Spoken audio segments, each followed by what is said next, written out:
Well, new tariffs on auto imports to the U.S. are escalating global trade tensions. Japan, South Korea, Canada, and the EU all vowing countermeasures against that 25% levy on auto imports to the United States. In response, Trump threatening more tariffs against the EU and Canada if they work together against the U.S.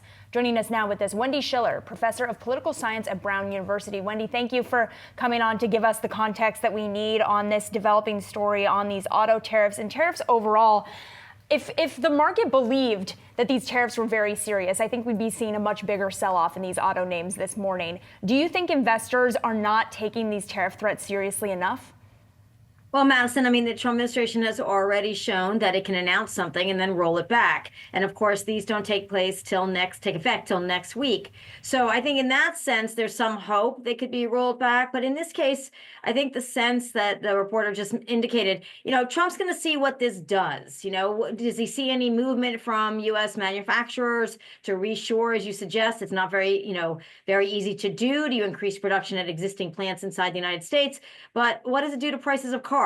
Do dealers like gasoline prices frequently go up magically after announcements are made? Will car prices go up immediately? And does that mean that the consumer will feel the effects of these tariffs even before they affect supply chain or before they affect importers' balance sheets? So that's the question mark. Is there a consumer impact, whether it's expectations of the economy or it's whether you're going to buy a new car in the next 2 months? And I think that's what Republicans, at least in Congress, are looking at right now.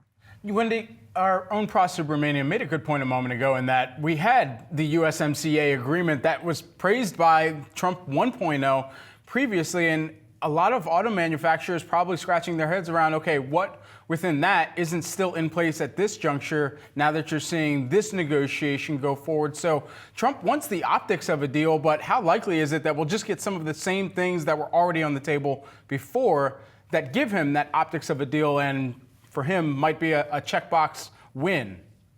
Well, Brad, I think that you're pointing to, the core of the Trump MO, which is cut a deal and claim credit for it, claim victories, doing that in foreign policy and economic policy.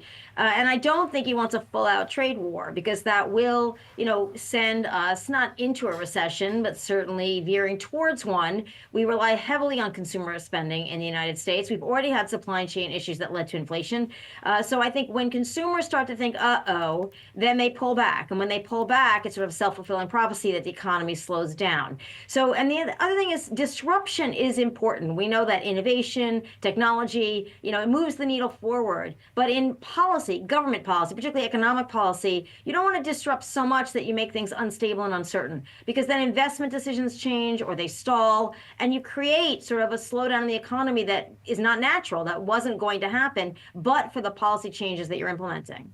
But Wendy, that uncertainty has already been sort of priced in at this point as a feature and not a bug of this administration. So I wonder to what extent you think we are primed to avoid a recession, given that uncertainty seems to be sticking around. Madison, this is the question mark. The uncertainty sort of has been resolved, at least in the early months of the Trump administration, because he backtracks. Because he says, oh, well, I was going to be severe, but now I won't be as severe because I got a deal.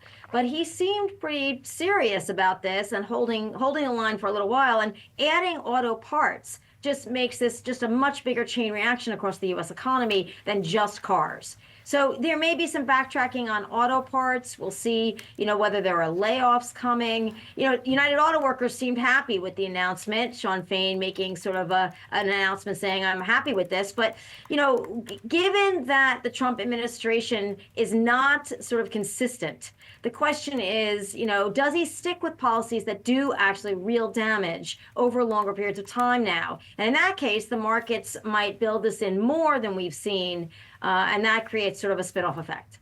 And Wendy, I also want to talk to you about another story that we've been watching, this idea from Trump himself saying in a press conference yesterday that he would be willing to potentially cut a deal with China on tariffs in order to secure the TikTok deal. And this really stood out to me because the Trump administration has said that a lot of the tariff policy is being driven by the goal to end the flow of fentanyl into the United States. We know that China, by far, according to the DEA, is the biggest exporter of fentanyl globally here. And we have that quote on screen right now, China remaining the primary source of fentanyl and fentanyl-related traffic, from the DEA's latest intelligence report on this.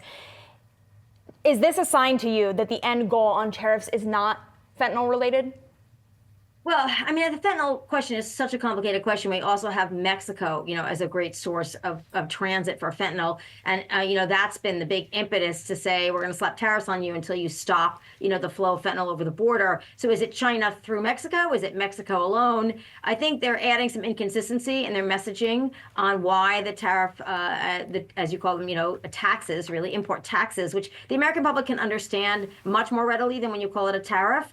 Even as a teacher, I can tell you that that's true. So I think that's the problem for them, is sort of which is it? And when it comes to China and TikTok, I wonder about the rationale of having it be a U.S. owned company. And does that mean the Trump administration thinks it can exert more direct power over TikTok and that social media avenue for messaging if it's a U.S. company, U.S. owned, rather than Chinese owned? So there could be another motivation for cutting this deal. Wendy, thanks so much for taking the time here with us this morning. My pleasure.